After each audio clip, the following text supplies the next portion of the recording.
దేశవ్యాప్తంగా వాహనదారులకు భారీ షాక్ తగిలింది. పెట్రోల్, డీజిల్ ధరలను చమురు మార్కెటింగ్ కంపెనీలు శుక్రవారం నుంచి భారీగా పెంచాయి. లీటర్కు సుమారు రూ. 3 మేర ధరలను పెంచుతున్నట్లు ప్రకటించాయి. ఈ కొత్త ధరలు నేటి ఉదయం 6 గంటల నుంచి అమల్లోకి వచ్చాయి. ఈ పెంపుతో రాజధాని ఢిల్లీలో లీటర్ పెట్రోల్ ధర రూ. 94.77 నుంచి రూ. 97.77కు చేరగా, డీజిల్ ధర రూ. 87.67 నుంచి రూ. 90.67కు పెరిగింది. దేశంలోని ఇతర ప్రధాన నగరాల్లో ధరలు భారీగా పెరిగాయి. కోల్కతాలో లీటర్ పెట్రోల్ ధర రూ. 108.74, ముంబైలో రూ. 106.68, చెన్నైలో రూ. 103.67కు చేరింది. అదేవిధంగా డీజిల్ ధరలు కోల్కతాలో రూ. 95.13, ముంబైలో రూ. 93.14, చెన్నైలో రూ. 95.25కు చేరాయి. నగరాలను బట్టి ఈ పెంపు రూ. 2.83 నుంచి రూ. 3.29 వరకు ఉంది. దాదాపు 4 ఏళ్ల తర్వాత చమురు ధరలను ఈ స్థాయిలో సవరించడం ఇదే తొలిసారి. పశ్చిమాసియాలో కొనసాగుతున్న సంక్షోభం కారణంగా అంతర్జాతీయ మార్కెట్లో ముడి చమురు ధరలు పెరగడమే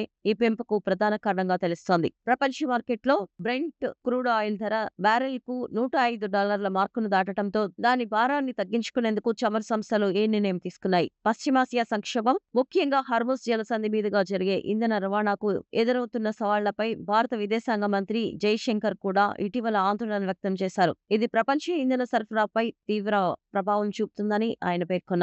బ్రెంట్ క్రూడ్ ధర $105 దాటితే మే 15 తర్వాత ధరలు పెరిగే అవకాశం ఉందని Infomerics ratings chief economic Manoranjan Sharma ముందే అంచనా వేసిన సంగతి తెలిసిందే. తాజా పెంపుతో రవాణా ఖర్చులు పెరిగి నిత్యావసర వస్తువులు ధరలపై కూడా ప్రభావం చూపే అవకాశం ఉందని విశ్లేషకులు భావిస్తున్నారు.